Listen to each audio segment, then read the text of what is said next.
Hello guys, welcome to another video in my channel. अभी हम जिस मैच के बारे में बात करने वाले हैं वो है रात को होने जाने वाला वुमेन सुपर मैच का मैच, जो कि होने जा रहा है वेलिंगटन वुमेन और नॉर्थर्न डिस्ट्रिक्ट वुमेन के बीच में। तो ये मैच जो है होने जा रहा है बेसिन रिजर्व वेलिंगटन में, एक दिन का गैप और उसके बाद फिर से वापसी करने जा रही है सुपर स्मैश। वेलिंगटन के मैचेस मतलब देखो ज़्यादा कुछ बताने के लिए होता नहीं है, ऑलरेडी आपको पता ही है कौन सी टीम फेवरेट है, कौन सी टीम के जीतने के चांसेस सबसे ज़्यादा है और किस टीम के ज़्यादा से ज़्यादा प्लेयर्स आपको लेने हैं। कैप्टन वाइस कैप्टन ऑलमोस्ट आपको पता है क्या करना है। तो पहले तो आपको 7 प्लेयर्स लेके रखने होते हैं, कैप्टन वाइस कैप्टन भी ऑलमोस्ट सर्टेन है लेके रखना होता है। अभी क्या है कि सामने वाली टीम से कौन कौन से प्लेयर लेने होते हैं उसके ऊपर चीज़ें जो है डिपेंड करती है, ठीक है। अभी देखो नॉर्दर्न डिस्ट्रिक्ट की तरफ से आपको याद होगा लास्ट मैच में केटलिन गड़ी नहीं खेली थी और उनका जो पूरा जो कमी है वो दिख गया था। हालांकि ऐसा कुछ बहुत नेगेटिव कुछ रिजल्ट नहीं गया था, लेकिन वो हुआ था। अभी क्या है कि जो बचे कुछ प्लेयर्स थे जो थोड़ा बहुत परफॉर्म कर रहे थे वो भी चल दिए, ठीक है। एमंडा विलिंगटन भी ऑस्ट्रेलिया वापस आ चुकी हैं क्योंकि WNCL शुरू होने वाला है आज से, तो वहाँ पे वो ज्वाइन हो चुकी हैं। लूसी बाउचर परफॉर्म कर रही थी, उनको भी घर बुला लिया, उनको भी कुछ हो गया है। केली नाइट जो अच्छा परफॉर्म कर रही थी, विकेट्स निकाल रही थी, वो भी चल दिए। तो इनके पास अभी बचा कुचा कुछ भी नहीं है। मतलब इनके तरफ से अभी 4 प्लेयर्स ढूंढने के लिए भी हमें काफ़ी मशक्कत करनी पड़ेगी। तो अभी देखना ये है और मुश्किल आपके लिए ये होने वाली है कि नॉर्दर्न डिस्ट्रिक्ट के वुमेन टीम से आप कौन से प्लेयर को लेने वाले हो। 1 2 या 3 प्लेयर्स मैक्सिमम मैं कह सकता हूँ जो शायद कॉमन हो भी जाए, लेकिन बाकी प्लेयर कौन से लेने हैं, या चौथा प्लेयर या फिर 2 अगर ले रहे हो तो दो प्लेयर्स कौन से होने वाले हैं वो आपको देखना पड़ेगा, ठीक है। देखते हैं हम आगे क्या क्या चीज़ें हैं। वेलिंगटन वुमेन के घर पे मैच होने जा रहा है, Basin Reserve Wellington, weather clear है, यहाँ पर कोई दिक्कत वाली बात नहीं है।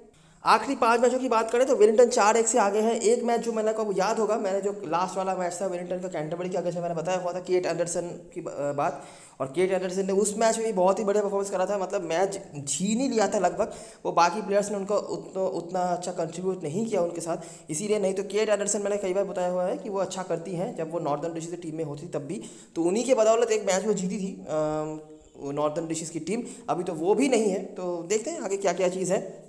तो पहला मैच ये 3 साल पुराना है जो विलिंगटन के घर पे हुआ था। विलिंगटन ने पहले बैट करते हुए बना था 183 फॉर 4। सोफी डिवाइन आपको दिख जाते हैं। आइमा रिचर्डसन एक नाम है जिनका थोड़ा बहुत नाम आपको इस फिक्चर में देखने मिलेगा। हालांकि मैं बहुत सपोर्टिव तो कभी भी नहीं हूँ आइमा रिचर्डसन को T20 में लेने के लिए, और उनका रिफ्लेक्शन आपने देख भी लिया होगा जब हर मैच में वो खेल भी रही हैं और लोग ले भी रहे हैं, लेकिन परफॉर्मेंस पे यहाँ पे कुछ भी नहीं है इनकी तरफ से। पिछले मैच में तो ओपनिंग भी करी उन्होंने, तब भी वो कुछ नहीं कर पाई। नॉर्दर्न डिस्ट्रिक्ट चेस नहीं कर पाई, लेकिन वही टिपिकल नॉर्दर्न डिस्ट्रिक्ट की बैटिंग, 20 ओवर की बैटिंग उन्होंने करी, 126 रन बनाए और सिर्फ 7 विकेट भी खोया। लेकिन वो वही कोई मतलब वो लॉन्गर फॉर्मेट के बैट्समैन होते हैं इनके पास, तो वही गड़ी अवेलेबल नहीं है। बाकी सोफी डिवाइन ने 3 विकेट भी निकाले हुए थे। एमिली अकर और कैस्परिक के यहाँ पर 2-2 करके विकेट से, और सारे परफॉर्मर्स मोस्टली जो है वो आपको वेलिंगटन की तरफ से देखने मिल रहे हैं। खाली रिचर्डसन और गड़ी यहाँ से निकल के आई जो नॉर्दर्न की तरफ से लेने लायक थे। और अगर आप नोटिस करोगे देखो इस मैच में बहुत ज़्यादा प्लेयर्स नहीं हैं जिनको आप उतना कंसीडर कर सकते हो। Sophie Devine captain undoubtedly, Emilia कर, ली कैस्परिक, ये 3 प्लेयर्स वेलिंगटन की तरफ से और 2 प्लेयर्स नॉर्दर्न की तरफ से, टोटल 5 प्लेयर्स आपको मिल रहे हैं जिन्होंने मेजरली कुछ करा होगा, मतलब मिनिमम 20 रन या 1 विकेट निकाला होगा। बाकी के प्लेयर्स या तो अवेलेबल नहीं है या तो मतलब उनके कोई परफॉर्मेंस नहीं रहे होंगे। अगला मैच माउंट मॉन्गरी में हुआ। वेलिंगटन ने बना था 139 रन पहले बैटिंग करते हुए। एमिलिया करके यहाँ परफॉर्मेंस थे। बाकी नेंसी पटेल करंट स्क्वाड में जो अवेलेबल है। नॉर्दर्न डिस्ट्रिक्ट ने ये मैच जीता था जहाँ पे मैंने बताया हुआ था कि एंडरसन का परफॉर्मेंस था। इसके अलावा नेंसी पटेल ने बैटिंग से भी कंट्रीब्यूट करे थे। जेस्कर और कैस्परिक एमिलिया कर रिपीट हो रही है। नेंसी पटेल ये पहला सीजन था उनका, तो उन्होंने बैटिंग बॉलिंग दोनों तरफ से कंट्रीब्यूट करा और नॉर्दर्न डिस्ट्रिक्ट ने यह मैच जीत लिया, जो कि एक बहुत ही रेयर जीत था उनकी तरफ से। उसके बाद दूसरा जो मैच हुआ वेलिंगटन के घर पे, वेलिंगटन का जो मैच था नॉर्दर्न डिस्ट्रिक्ट से यहाँ पर बना था 100 रन, वही टिपिकल बैटिंग, ठीक है।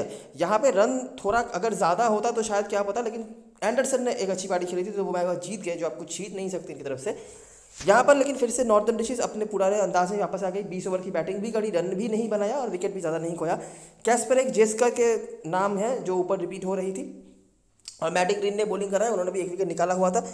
वेलिंगटन ने चेज कर लिया काफ़ी इजीली, जहाँ पे मैटी ग्रीन के साथ रिबेका बर्न्स, कैस्परिक और थैम्सन न्यूटन के परफॉर्मेंस आपको दिख जाते हैं। मैटी ग्रीन अभी तो बॉलिंग नहीं कराती है, लेकिन बैटिंग से इनकी और बर्न्स के नाम है। बाकी कैस्परिक का तो आपने देख ही लिया, बैटिंग बॉलिंग हर तरफ से इनकी कंट्रीब्यूशन है, और न्यूटन। और बाकी बॉलरों में से बाउचर भी अवेलेबल नहीं है, हीव्स भी अवेलेबल नहीं है, लेकिन नेंसी पटेल कंसिस्टेंट है। अभी नेंसी पटेल यूनिवर्सल पिक होने वाली है, ठीक है ना, क्योंकि और कोई प्लेयर आपके पास अवेलेबल नहीं है जिनको आप ले सकते हो। सेकेंड लास्ट मैच जो वांगड़े में हुआ, इस बार नॉर्दर्न डिस्ट्रिक्ट 46 पर निपट गई। ठीक है, इस बार उन्होंने अपना ट्रेड ब्रेक करा, उन्होंने 20 ओवर की बैटिंग नहीं करी, लेकिन जैसे ही नहीं करी तो मतलब बताने लायक बैटिंग कुछ था नहीं। जेस्कर कैस्पर एक कंसिस्टेंट है, बाकी एमेलिया कर और ज़ारा जेटली जो मेरे ख्याल से मैंने आज तक T20 में इससे बेहतर फिगर किसी का नहीं देखा। 4 for 1 मतलब 1 रन देकर 4 विकेट उन्होंने निकाला था इस मैच पर, जो कि हिस्ट्री बना हुआ है अभी तक तो ये है। बाकी वेलिंगटन ने इजीली चेस कर लिया, जहाँ पे सोफी डिवाइन 20 पर नॉट आउट थी, और एमा बेकर जो इस मैच में स्क्वाड में अवेलेबल है कल के रात वाले मैच के लिए, तो उनको खिलाया जा सकता है। उन्होंने 2 विकेट निकाले हुए थे। और लास्ट मैच जो दोनों टीमों के बीच में हुआ था, जो भी वेलिंगटन में ही हुआ था, वेलिंगटन ने पहले बैटिंग करी, कैस्पर एक कंसिस्टेंट इनका स्कोर है। ठीक है, और थैमसन न्यूटन को भी जब बैटिंग मिला है उन्होंने अच्छा करा है। थैमसन न्यूटन पहले 5-6 में बैटिंग करने आती थी, याद रखना, अभी वो ओपनिंग आ रही है। बाकी जेस्कर के परफॉर्मेंस थे, प्लीमर का परफॉर्मेंस था, बॉलरों में से आइमा रिचर्डसन कई बार इनका नाम आ चुका है, बॉलिंग से भी एक बार आ चुका था पहले, बैटिंग से भी आ चुका था, यहाँ पर दूसरी बार बॉलिंग से। बाकी नैन्सी पटेल एक और नाम, एमा बेकर जो करंट स्क्वाड में बरसते हैं, इनका भी आप नाम नोटिस कर सकते हैं। लास्ट मैच में विकेट निकाला हुआ था, यहाँ पे भी विकेट है। बाकी हैलिडे बाउचर अवेलेबल नहीं है।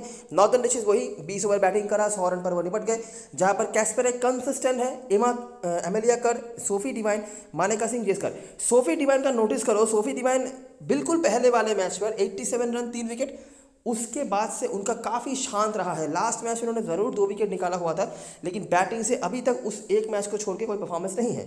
एमेलिया कर का भी उतना कंसिस्टेंट नहीं है, नोटिस करो, देखो यहाँ पे 2 विकेट उन्होंने निकाला, बैटिंग से कंट्रीब्यूशन नहीं है। उसके बाद यहाँ पे 3 विकेट, ठीक है, तो बॉलिंग से तो है, बैटिंग से यहाँ पे भी कुछ वो खास नहीं कर पाई थी, या बैटिंग नहीं मिली होगी, जो भी है। यहाँ पे विकेट भी नहीं मिला, बैटिंग से भी कुछ खास नहीं करा था। उसके बाद यहाँ पे 60 रन और बॉलिंग से कुछ नहीं। तो एमेलिया कर का मैं क्या कहना चाहता हूँ कि है, मतलब ऑफकोर्स ड्रॉप करने का तो कोई सवाल ही पैदा नहीं होता, लेकिन उतना कंसिस्टेंट नहीं है। या तो उन्होंने बॉलिंग से कभी कभार करा है, या तो बैटिंग से, लेकिन बैटिंग बॉलिंग दोनों तरफ से उतना ज़्यादा उनका हमें नहीं देखने मिल रहा है। और तीसरी जो प्लेयर है जो कैप्टनसी वाइस कैप्टनसी की दावेदारी रखते हैं, वो है कैस्पर। कैस्पर का अगर आप देख लोगे, देखो 2 विकेट यहाँ पे, 29 रन, तो ज़्यादा पॉइंट्स उनके रहे हैं। उसके पहले वाले मैच में चले जाओ, 1 विकेट बैटिंग नहीं मिली, यहाँ पर तो ज़ारा जेटली, एमेलिया कर ने धक्का खोल दिया था।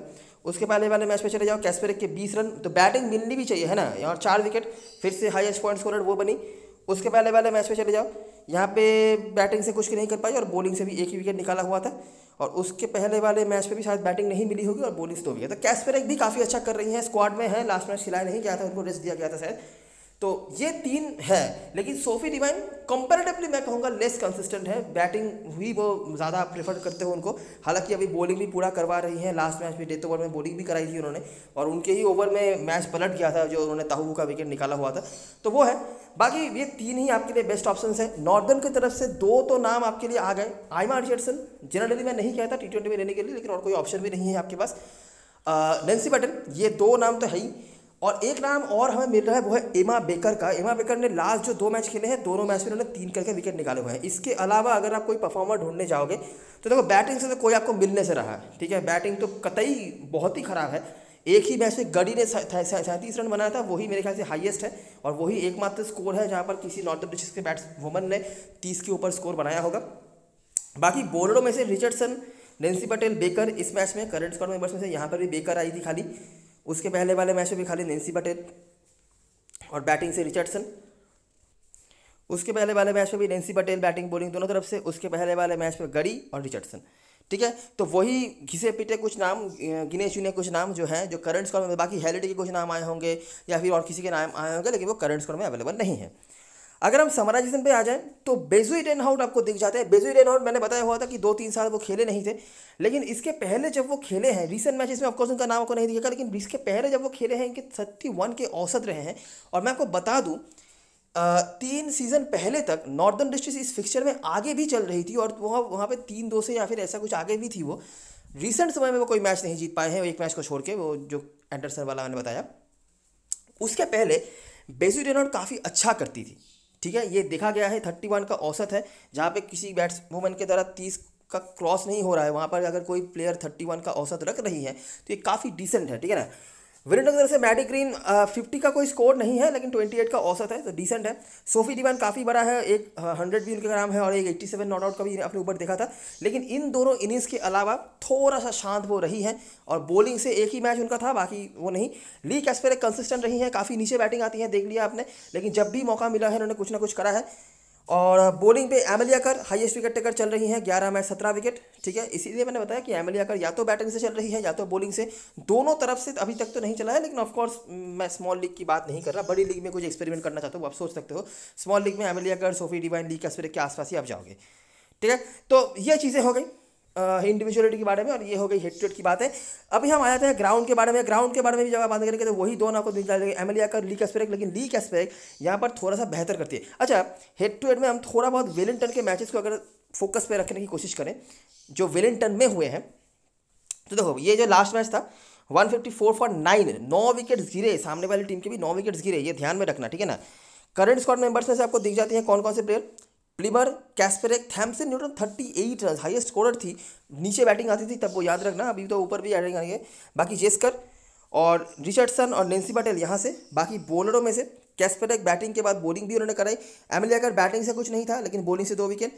डिवाइन, मानेका सिंह, जेस्कर सबके विकेट से 5 के 5 बॉलर विकेट लेते गए, और यहाँ पर जेटली भी शायद विकेट लेस रही थी। उसके पहले जो वेलिंगटन का मैच हुआ अगर हम उसको देखेंगे तो ये वाला मैच था। नॉर्दर्न डिस्ट्रिक्ट ने इस बार पहले बैटिंग करी, फिर से कैस्पेरिक के 4 विकेट्स, जेस्कर और रिचर्डसन का परफॉर्मेंस था। बैटिंग में भी कैस्पेरिक ने परफॉर्म करा, न्यूटन ने परफॉर्म करा। तो न्यूटन एक यूनिक पिक के तौर पे आपके सामने आ रही हैं बार बार इनका नाम। बाकी मैडी ग्रीन और रिबेका बर्न्स ने कुछ कंट्रीब्यूशंस करे थे। और बिल्कुल पहला वाला जो हमने मैच देखा था वेलिंगटन में, वहाँ पे हमने सोफी डिवाइन को था गोल देखा। रिचर्डसन तीसरे मैच, 3 मैच में उनका परफॉर्मेंस आया है और तीनों ही मैच वेलिंगटन में ही हुए। कुछ ना कुछ उन्होंने वेलिंगटन में जब भी खेला है कुछ ना कुछ करा है।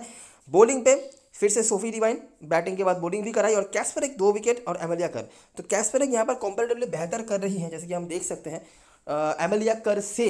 और सोफी डिवाइन तो चलो एक ही मैच में चली है, तो इन दोनों से कैस्पेरिक का थोड़ा बेहतर रहा है अगर हम हेड टू हेड की बात करें और स्पेसिफिकली वेलिंगटन वाले मैचेस की बात करें तो। याद रखना ये प्लेयर्स जो कि जिनके मैं रिकॉर्ड थोड़े से हल्के बता रहा हूँ, इनका मतलब वो नहीं कि टीम से तो ड्रॉप करने का सवाल ही पैदा नहीं होता। ये छोटे मोटे चेंजेस जो है ना, ये आप कैप्टनसी वाइस कैप्टनसी में कर सकते हैं, और इस मैच में मुझे लगता है यही छोटी छोटी चीज़ें जो होंगी वो आपके लिए डिफरेंस क्रिएट करके जाएंगी।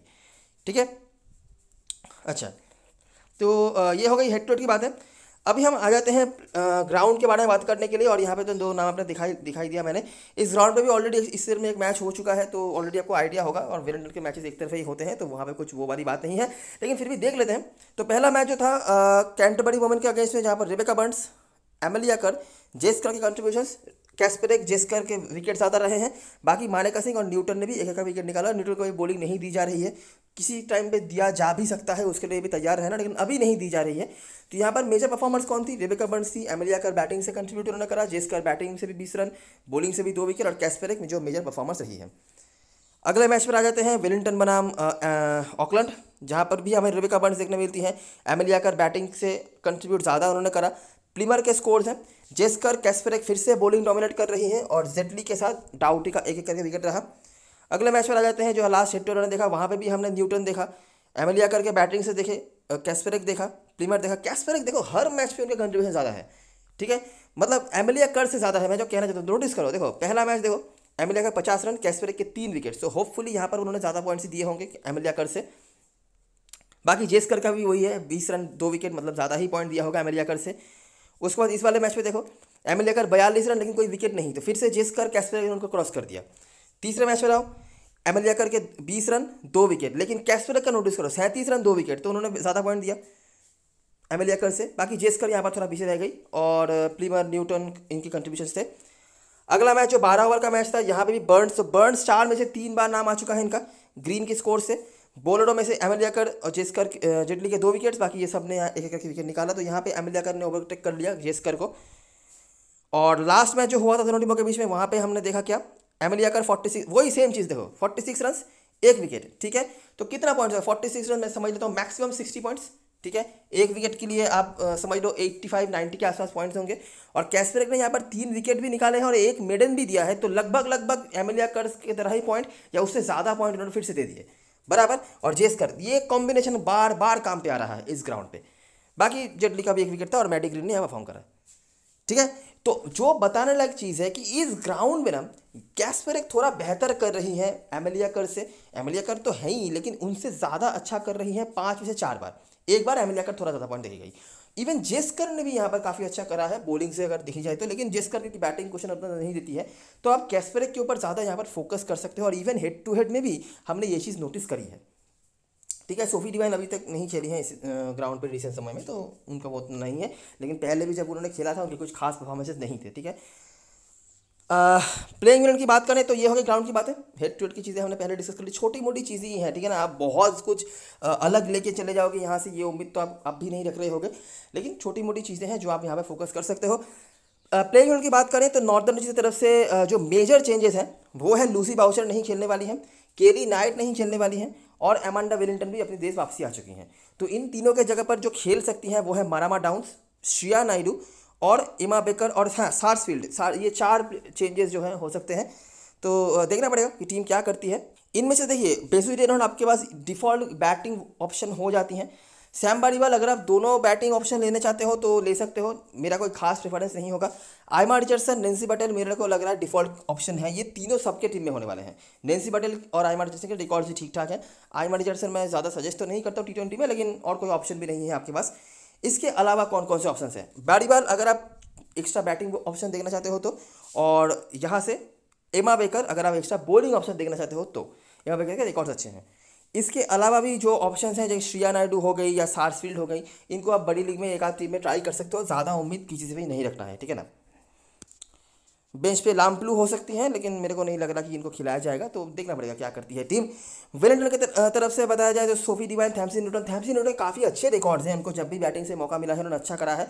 लेकिन वही बात है कि आप शायद एक बैटिंग ऑप्शन के चलते एक बॉलिंग ऑप्शन को सेक्रीफाइस ना करो इस मैच में। सोफी डिवाइन, इसके बाद रेबेका बर्न्स, एमिलिया कर, मैडी ग्रीन, जेस्कर प्लिमर, यहाँ पर कैस्पेरेक खेल सकती हैं अगर वो फिट है तो, और बहुत इंपॉर्टेंट प्लेयर बन जाएगी। अगर कैस्पेरेक खेलती हैं तो आपके लिए प्रॉब्लम्स बनेगी। क्यों बनेगी? क्योंकि ऊपर देखो Newton, Maddy Green, Rebecca Burns, इन तीनों ही के ऊपर हमने देखा थोड़ा बहुत फोकस करने लायक परफॉर्मेंस इनके हैं। और कैस्पेरेक अगर नहीं खेलती हैं तो ये देखो आप ले सकते हो। अगर वो खेलती हैं तो वहाँ पे आपको थोड़ा बहुत छेड़खानी करना पड़ेगा। मानेका सिंह, ज़ारा जेटली उसके बाद। तो यहाँ से सोफी डिवाइन, एमिलिया कर, जेस्कर, कैस्पेरेक अगर खेलती हैं तो कैस्पेरेक, ये 4 तो आपकी टीम में ज़रूर से हो गई। थैम्पसन न्यूटन मैं कहूँगा लेके चलो, ओपनिंग कर रही हैं और सामने वाली टीम की बॉलिंग और हल्की हुई है, तो हर दिन ये इतने कम रन पे नहीं निपटेगी, ये मुझे उम्मीद है इनसे। और अगर आपको नहीं लेना है रिस्क तो आप रेबेका बर्न्स के साथ भी आ सकते हो, इनके भी डिसेंट परफॉर्मेंसेस रहे हैं इस ग्राउंड पे, ठीक है। और मैडी ग्रीन काफ़ी नीचे आ रही हैं और मुझे नहीं लगता कि यहाँ पे बहुत ज़्यादा आपको डेप्थ पे जाने की ज़रूरत पड़ेगी बैटिंग में। अगर मैडी ग्रीन ऊपर आती तो मैडी ग्रीन ही प्रेफरेंस रखती ज़्यादा, लेकिन यहाँ पे मैं थोड़ा आपको कहूँगा कि आप रिस्क अगर लेना चाहो तो ले सकते हो, क्योंकि सामने वाली टीम की बॉलिंग बहुत ही हल्की हुई है in comparison to last matches. और बॉलरों में से देखो जेस्कर तो आपके टीम में है ही, अगर मैं प्रॉपर बॉलिंग ऑप्शन की बात करूँ। बाकी मानेका सिंह, ज़ारा जेटली, मानेका सिंह के ओवर्स बड़े थे लास्ट मैच में, कैस्पेरेक क्योंकि नहीं खेल रही थी। अगर कैस्पेरेक वापस से खेलने लग गई तो मानेका सिंह के ओवर्स कटेंगे, तो ज़ारा जेटली आपके लिए एक लौती ऑप्शन बन जाएगी। तो कैस्पेरेक के खेलने ना खेलने के ऊपर बहुत सारी चीज़ें डिपेंड करती हैं। कैस्पेरेक अगर नहीं खेलती है, मानेका सिंह का इंपॉर्टेंस बढ़ जाएगा बॉलिंग में, और बैटिंग में भी आप एक आध प्लेयर को ले सकते हो ज़्यादा। और अगर वो खेल जाती हैं तो मानेका सिंह के ओवर्स कटेंगे और बैटिंग से भी आपको एक प्लेयर को सेक्रीफाइस करना पड़ेगा, बराबर। कैप्टन पर्सन चॉइस की बात करें तो नैन्सी पटेल, रिचर्डसन, बेसी रेनॉल्ड, ये 3 सबके टीम में होंगे। चौथा प्लेयर या तो आप उनके कीपर को भी ले सकते हो, जो नॉर्दर्न डिस्ट्रिक्ट के कीपर हैं। मेरे को लग नहीं रहा कि वो ज़्यादा पॉइंट कुछ देंगी, लेकिन और कोई ऑप्शन भी नहीं होगा तो आपके पास ले सकते हो उनको। और बारीबाल, फोबी ग्राहम और इमा बेकर, ये कोई 3 ऑप्शंस हैं। अगर आप कीपर नहीं ले रहे हो तो चौथे प्लेयर के रूप में आप इनमें से किसी को ले सकते हो। वेलिंगटन की तरफ से एमिलिया कर, divine percentage captain vice captain होंगी। उसके बाद जेस्कर, कैस्पेरेक हमारे लिए ज़्यादा प्रेफरेंस रख रही है अकॉर्डिंग टू एनालिसिस, लेकिन याद रखना छोटे मोटे चेंजेस ही हैं, वही यहाँ पर मैटर ऑफ फैक्ट आपके लिए इंपॉर्टेंट हो सकते हैं। रिस्क में केडलिन किंग तो चलो नहीं है, तो न्यूटन जो मैंने बताया, जो बैटिंग से ही उम्मीद रखना, न्यूटन, रेबेका बर्न्स और ये ग्रीन वाला जो मैंने बताया, और मानेका सिंह, जेटली में से किसी को बॉलिंग पे आप देख सकते हो। जेटली का याद रखना अपना करियर बेस्ट और T20 one of the best figures जो हैं उनके इसी टीम के अगेंस्ट में उन्होंने ले रखे हैं, बाकी उतना कंसिस्टेंट वो नहीं है। देखो कैस्पेरेक अगर खेलती हैं तो आपके लिए बहुत सारे प्रॉब्लम्स एक तरफ से आने वाले हैं, ठीक है। मैं बता दूं कैसे। कैस्पेरेक खेलती हैं तो 4 ऑलराउंडर्स मेरे पैक्ट हो गए। अच्छा, रिचर्डसन के पहले तो नैन्सी पटेल को लेने का है, ठीक है।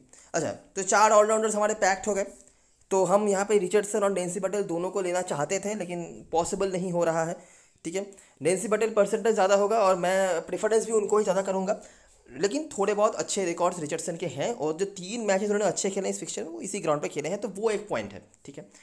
अगर कैस्पेरेक नहीं खेलते हैं तो आपके लिए सब कुछ इजी हो जाएगा। आप कैस्पेरेक अगर नहीं खेलते हैं तो कैस्पेरेक को बैठाओ, रिचर्डसन को ले लो। कीपिंग सेक्शन में मैकफैडियन, जो मेरे को लग रहा है ज़्यादा पॉइंट वैसे भी देखे जाएंगे, आप देख ही रहे हो हर मैच में वो कितनी ज़्यादा पॉइंट देती हैं कीपिंग से, तो वो आपके लिए अच्छा ऑप्शन हो जाएगा, ठीक है। लेकिन अगर कैस्पेरेक खेल जाती हैं तो आपके लिए दिक्कत है। बैटिंग में मैंने न्यूटन और रिबेका बर्न्स को लिया है। मैं ज़्यादा नीचे बैटिंग नहीं ले जाना चाहता, और अगर आपको सेव जाना है आप न्यूटन की जगह पे ले सकते हो मैडी ग्रीन को। रिबेका बर्न्स जनरली इस ग्राउंड पे बेहतर करती हैं, तो इसीलिए मैंने रख रखा है, और मुझे बहुत उम्मीद नहीं है कि बहुत नीचे तक बैटिंग ले जानी पड़ेगी वेलिंगटन की तरफ से, तो इसीलिए मैंने ऐसा करा है। ठीक है, रिचर्डसन, नैन्सी बैटल मेरे लिए प्रॉपर ऑलराउंडर्स हो गए, 20 रन उसके बाद है। और यहाँ पे एमा बेकर को मैंने रखा है। जनता जो कर रही है यहाँ पे वेलिंगटन के साथ जा रही है, वो जो खेल नहीं रही, केली नाइट वो भी नहीं खेल रही है। फोबी ग्राहम एक ऑप्शन है अगर आप देखना चाहते हो, तो मैं एमा बेकर के साथ जा रहा हूँ कि उन्होंने थोड़ा बहुत अच्छा परफॉर्मेंस करके रखा हुआ है लास्ट 2 मैचेस में। ठीक है, कैप्टन वाइस कैप्टन अगर कैस्पेरिक खेलती हैं तो हमारे लिए पहले प्रेफरेंस वो बन जाती हैं। अगर कैस्पेरिक नहीं खेलती हैं तो वही एमिलिया कर, सोफी डिवाइन ऑप्शन के साथ आप जा सकते हो। मेरे को नहीं लग रहा कि इसके अलावा और कुछ करने की ज़रूरत है। थोड़ा अलग देखना चाहते हो, मिनी जीएल खेल रहे हो तो जेस्कर को भी ट्राई कर लेना, लेकिन कैस्पेरिक अगर खेलती हैं तो वो हमारे लिए पहले प्रेफरेंस होती है कैप्टनसी वाइस कैप्टनसी के लिए। ठीक है, तो ये रही सारी चीज़ें, सारी एनालिसिस। अगर आपको वीडियो पसंद आई हो तो लाइक ज़रूर करना, सब्सक्राइब करना चैनल को, टेलीग्राम चैनल पे ज़रूर ज्वाइन हो जाना, क्योंकि लास्ट मोमेंट पे सारी अपडेट्स वगैरह वही पे आने वाली हैं। तब तक के लिए best luck for this match and goodbye for now.